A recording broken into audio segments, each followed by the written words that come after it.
首先講基本運動心理學，咁就會做好多嘅分析嘅，即係喺我哋課程當中比較後嘅內容，甚至乎喺你個人功課當中，你會有一啲個人分析啦、背景分析啦，呢一啲內容咧，同埋呢一啲嘅主題都係同基本心理學有關嘅。佢唔係想令到運動員進步喺基本嘅層面，佢只係想讓到第一啦，可能運動員繼續去參與運動啦，或者係平時唔係好參與好多嘅一啲平民大眾都嘗試健一健身啊，或者跑一跑步啦，去揾出一啲因素去驅動佢去嘗試參加。咁喺呢個點當中咧，就會諗到啦，其實有好多唔同嘅持份者有機會會encourage 到你個即係 population， 可能係政府啦，可能係一個老師啦，可能係佢嘅朋輩啦，可能係佢屋企啦，所有都係一啲環境嘅因素。但係一啲環境因素會影響到個人嘅動機，就係一啲內在嘅因素。咁喺基本嘅運動心理學咧，我哋就即係不斷去嘗試分析，係啦，去擴大一個運動嘅群體，或者去將一啲運動相關嘅知識咧，好基本地去散發喺即係唔同嘅社交媒體當中。好啦，咁去到一啲應用運動心理學啦，講啲咩咧？我哋就係針對一啲運動嘅表現，即係會運用一啲運動心理學嘅方法啦。我哋會叫 PST。喺同個 group presentation 當中咧，喺個 feedback 當中嘅時候都用好多 PST 個字啦。咁佢 stand for 係 psychological skill training， 包括啲咩咧？包括可能有意象啦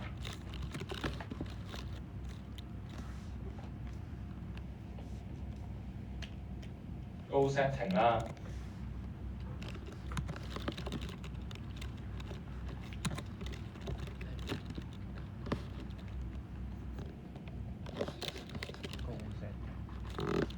自我對話啦，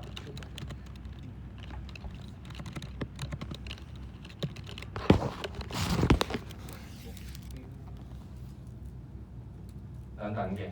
係啦。喺應用嘅層面咧，就係透過一啲我哋比較貼地或者係 practical 嘅方法咧，讓到運動員去改善佢嘅運動成績嘅。OK， 可能喺賽場入邊改善啦，或者喺計劃當中，我哋已經係要針對呢一啲嘅唔同嘅元素去加以鍛鍊，讓到運動喺比賽當中能夠成功、順暢、有效去執行。好啦，咁度咧有少少嘅例子俾大家嘅。嗱，焦慮如何影響12碼嘅準確性？呢啲係分析嘅範疇。一去到分析嘅範疇咧，我哋就係基礎運動心理學。缺乏自信心會否影響孩童學習游泳咧？呢個就係一個內部嘅分析。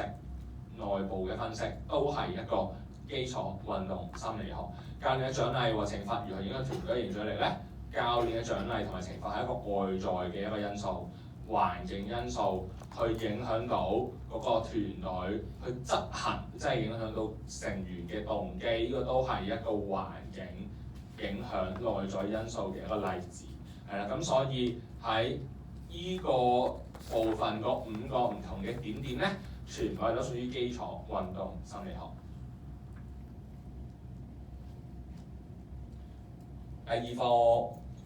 第二課咧。呢一個係其中一個比較重點嘅內容，大家需要去記一記啦。佢會讓到你去探討少少，咦，我哋執行意象嘅時候有冇啲限制嘅因素會影響到嗰個同學仔或者運動員去執行意象嘅一個成功嘅機會咧？有幾點嘅。第一點咧就係任務嘅性質。個任務嘅性質會唔會係太難咧？呢度反映到，若果嗰個同學仔佢根本就冇呢個運動參與嘅經驗嘅時候，咁你叫佢意象喎，你真係要佢發夢喎，咁佢發啲咩夢咧？係啊，你可能會好空白啦，或者可能佢會諗嘅一啲比賽畫面會不合邏輯啦，或者係同現實有一個好大嘅一個差距啦。咁因此啦，若果個同學仔咧，佢係冇運動參與嘅前提咧，係好難去執行議象，可能就要揀其他嘅一啲PST 作為一個即係強化。好啦，未有足夠嘅經驗，呢度反映咗兩個層面啦。個經驗可以係參與運動嘅經驗啦，個經驗係可以係執行議象嘅經驗。即係一個運動員啊，如果佢成為一個即係好 elite 嘅 athlete 咧，佢哋有機會係喺議象嘅一啲應用技巧有相關經驗啦。可能因為佢即係教練有將呢一啲嘅概念去教過佢啦，或者其實若果佢之前冇前人去提點咧，或者係佢冇一個好系統性嘅一個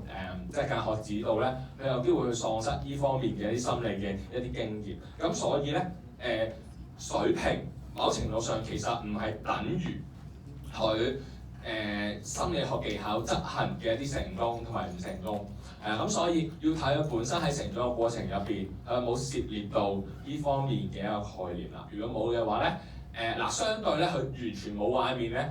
比較容易去處理嘅情況，因為你咪慢慢去一步一步將一啲意象嘅概念帶俾佢咯。OK， 一開始唔使咁 emphasize 咁多唔同嘅一啲 senses， 可能 emphasize 你諗到個成功嘅畫面。OK， 然之後慢慢去逐步去增加一啲唔同嘅感官嘅元素，或者增加唔同嘅具體嘅意象嘅畫面，或者增加佢嘅一個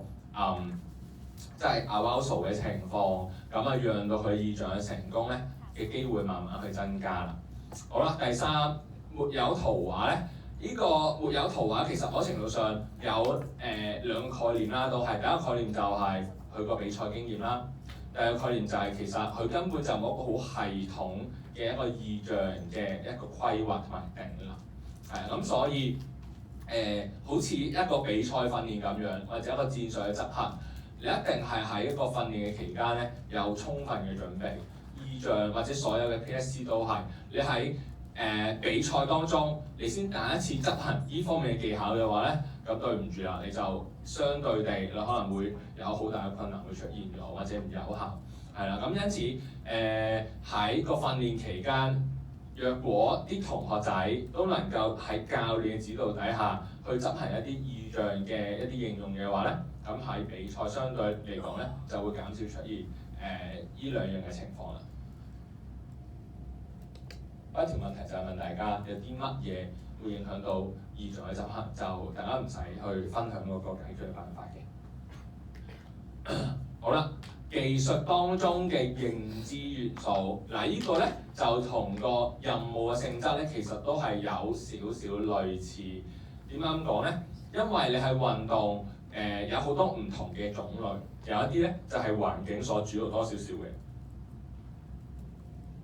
有啲咧就係已經係 predetermine 咗，無論你點樣跑，你點樣跳，喺訓練同埋比賽都係冇一個好大嘅改變。好啦，但係相對有認知元素嘅運動咧，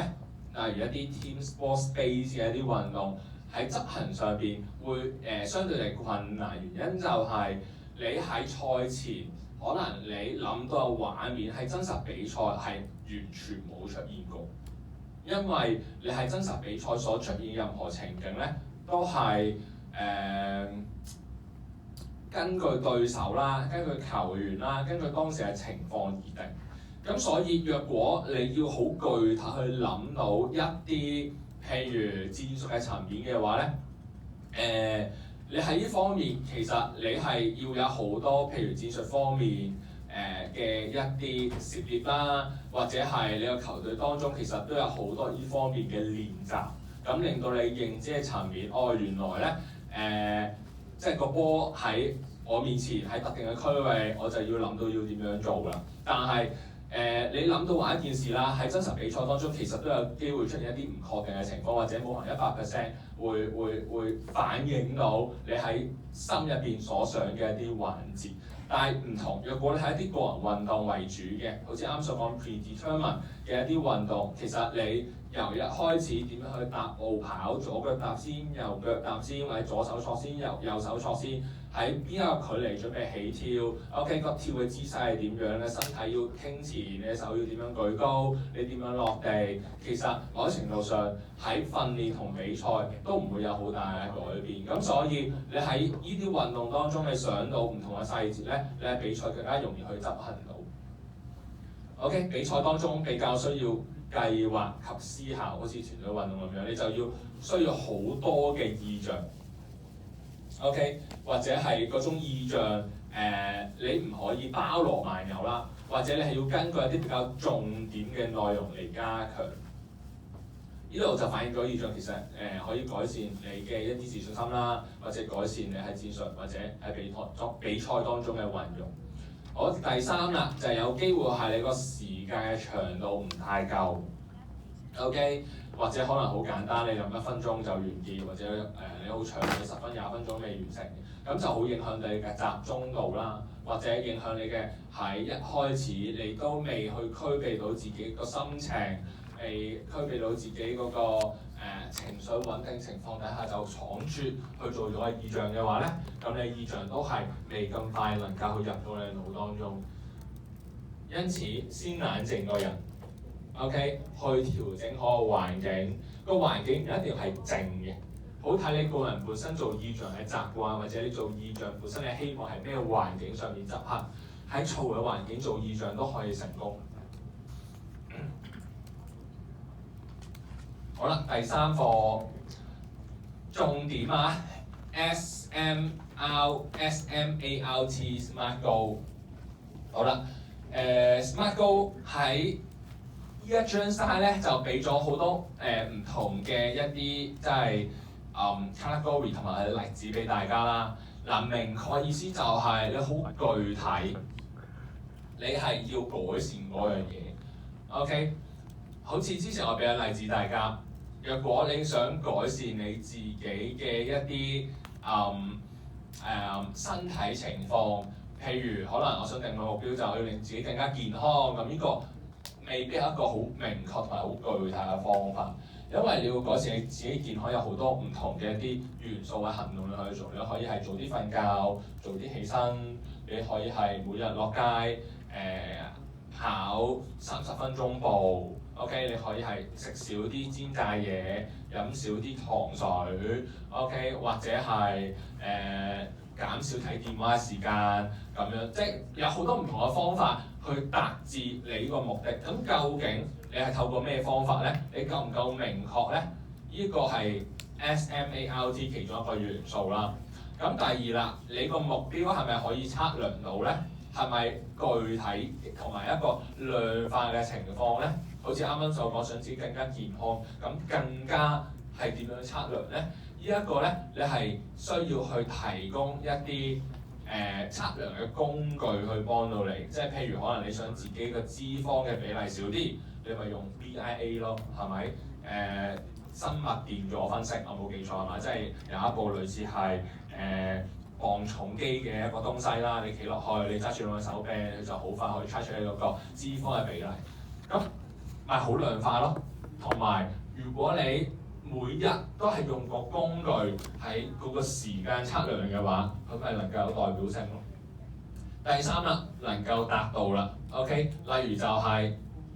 我原本唔運動嘅，然之後我同自己定立目標，就係我每日我要做一個2個鐘嘅一個長跑咁樣，咁可能就好難能夠達成，因為佢一開始佢嘅一個背景就係完全冇運動，咁可能會生佢一啲比較light intensity 啦，或者一個 short duration 嘅一個運動，可能就行樓梯行2層 ，OK， 行3層行4層係嘛，咁好容易做到咯。當容易做到嘅話咧，但係佢都係付出努力㗎嚇，即係唔係話太容易。咁個人咧喺運動，即係喺嗰個目標嘅執行咧，就會相對比較順暢，同埋能夠堅持。好，相關啊。咁究竟行樓梯同你嘅心肺功能嘅改善係咪相關咧？咁即係大家喺呢2年嘅學習當中就知道係相關啦。但係若果咧，我要改善我嘅心肺功能，但係我做嘅係一啲衝刺練習，或者我做啲阻力練習，咁係咪好相關咧？呢個咧就係一個好大嘅問號。咁所以咧，呢度都係要大家去好好留心嘅位啦。好啦，有時間限制，通常時間限制咧，我哋係 bound with 一個 measurable 嘅，即係喺乜嘢嘅日子之前，你就要達到嗰個成績。咁有齊晒呢5樣嘢咧，咁你嘅目標咧就相對比較 effective 啦。好啦，客觀同埋主觀目標咧，其實好 depends on 你有冇執行一啲 SMART。如果你冇執行到咧，咁相對嚟講咧就會係比較主觀啦。主觀就係從一個人嘅角度去俾咗佢自己覺得應該啱嘅一個目標啦，但係冇好一個充分嘅一啲資料啊，或者一啲理論啊，或者一啲工具啊去 support 佢。OK， 而客觀目標點解係客觀？因為佢 base on 咗一啲比較科學化嘅方法啦，而啲方法係已經被驗證過啦，好有效啦，同埋係可以量化。咁喺運動心理學啦，都有3種嘅唔同嘅目標。其實咧，呢一啲目標或者呢2個工具，其實係大家係可以共用，即係唔係話用呢3目標咧，我哋 SMART 我就唔要諗咗佢。其實係大家係互相 support。OK， 結果目標以結果為一個目標定立嘅基礎。然之後我哋慢慢拆分啦。OK， 表現目標，表現目標就係可能你去參加個比賽之前有一系列唔同嘅友誼賽。個友誼賽當中，你將你個大目標去分拆。例如你個大目標係我要喺個乒乓波嘅比賽攞冠軍。咁你目標就可能針對進攻、針對防守，你有各自嘅細項係能夠量化到。好啦，至於過程目標啦，我哋去睇一睇你訓練期間，從個進攻、防守嘅一啲表現目標再拆細。進攻有進攻嘅技術，防守有防守嘅技術。你有冇練好足夠嘅一啲數量咧 ？OK， 你個訓練嘅出席率係咪夠咧？或者係你個態度上邊，你係咪能夠反映到你能夠達成嘅表現目標咧？即係從一啲再基礎嘅元素去望清楚少少，我哋可以點樣達到表現目標？而表現目標你嘅達成更加容易去 lead to 你嘅個目標嘅達成。呢張圖咧，係一個需求層次分析5階段嘅例子啦。咁1、2、3、4、5咧，呢5個階段其實某程度上係一個linear 一個直線嘅一個關係，即係如果你想得到一個安全感，你首先你就要讓到自己喺生理上得到滿足。若果你想得到一個 love and belonging，你一定要讓到前2個元素達到滿足，否則嘅話咧，你要翻去之前嘅元素。任何環境上面改變咧，有機會由依個頂去落翻去最基本嘅層面。OK， 轉工就係其中一個好嘅例子，係咪？原本你喺一份工當中又安穩啦，朋輩關係又好啦，又可以俾你去做你自己中意嘅嘢啦，你嘅老細又欣賞你啦，有 reward 啦，但係突然轉咗工啦，去到新嘅環境，死啦！喺間公司又唔穩定啦，即係你連依個層面都冇嘅時候，你點樣去追求 love and belonging咧？咁所以係好大 dynamic， 係好易變。不過咧喺題當中咧，其實好簡單嘅就係想大家去認知究竟喺呢個層面當中最 top 嘅一個元素係啲乜啦，最 basic 嘅元素係啲乜 ？OK。